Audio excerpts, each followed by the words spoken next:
So the year is spring 1985. Apparently there was this thing going on called the World Championship of Cricket. We didn't have any money or anything like that, but there's a group of us who are affectionately called the Flying Club. You can figure out what the flying was all about. We came up with a crazy idea and we said, let's do some betting pools. Remember, Prashant? Let us do some betting pools. Nobody had any money, but a couple of us actually understood actuarial tables. If you bet one, you could get 2 or 3. The question was, who were the favorites to win the World Cup? There was Australia, there was West Indies, there was New Zealand, there was England, there was India, there was Pakistan, there was Sri Lanka, there was one more. So everybody knew West Indies and Australia were the favorites, so they had the least odds, and then the worst odds were the weakest teams. Everybody wanted to bet suddenly. Nobody had any cash, so the betting was, if you had one gold flake, Shankar, you could bet one gold flake. If you had a packet of wills, you could bet wills. And the bet was 1 to 2, 1 to 3, 1 to 5, 1 to 10, something like that. We started, we thought 5, 10 of us will bet. Somehow the word got spread. And then next thing we know, we literally had a bank with, I don't know, I'm going to say 1,000, maybe more. We were very rich. Cigarettes sitting out there. And then as the story was, the tournament starts, the tournament goes on. Finally, there's a big problem. Everybody had bet their money on West Indies and Australia and England. We now come to the famous banner that was shared the day of the final.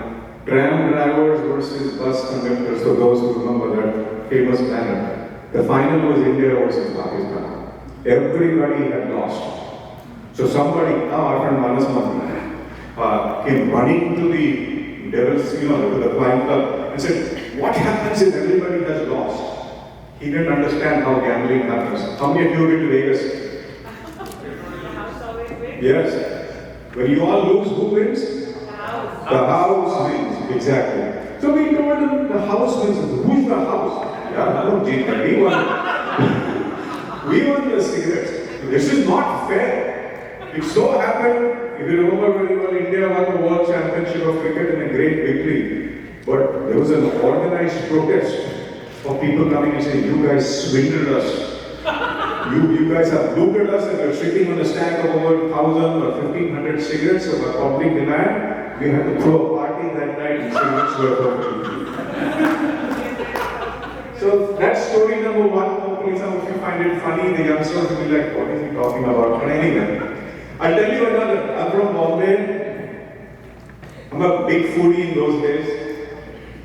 The mess food was terrible. The only decent thing that we used to have was Sunday morning.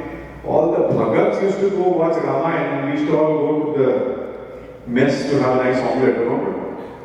Everybody will go watch Ramayana because there was one TV in the hostel and we'll all go eat breakfast. So I used to constantly worry about where would I get some good in Bombay snack food. Somebody told me somewhere in Rotela sector, I don't know, some sector, far away, 25 kilometers away, I bicycled. I found a place that actually had pav bhaji. How many of you like pav bhaji? Yes. Talking of sector 16. Sector? 16. 16, exactly. So me, marketing guy, even in those days, I was not a very good engineer, I could only talk. I went and told the guy, I'll bring you a lot of business. We have this thing that is going to go on. It is called Spring Fest. He says, what do I have to do? You come to the campus and you will sell 70 plates. He says, 70 plates? I sell only 25 plates a day. I said, look, anything you sell over 70, we take 50% cut. So we cut a deal, the Flying Club cut a deal with him, and it was 70 plates or 50 plates, you remember? Right? What are the deal was? We cut a deal, 50 plates, 70 plates, 50% hamara. Right? So we organized for him to go buy some material and all that, and he came in. And my good friend Deepak Swami is absconding. Right? So in the morning he came in, religiously 2-day festival, and by 2 o'clock in the afternoon he had sold 10 plates. We are like, sweating bullets. And then suddenly people are like, yeah, we are hungry, it's like 2:30, 3, there is no good food. Suddenly, a couple of the girls came in and then a professor came in and he said, what is this stuff? And this is pav bhaji. And they loved it, the word started to spread and we learned what it meant to go viral in those days. Deepak quickly had a good idea because the pav bhaji was very spicy. He said, I'll make milkshake. Deepak went and hustled some milk from somewhere, some fruit from somewhere, and we started selling milkshake for 2-3 rupees per cup, along with the pav bhaji. By the end of the day, the guy had sold over 125 plates. I was the server.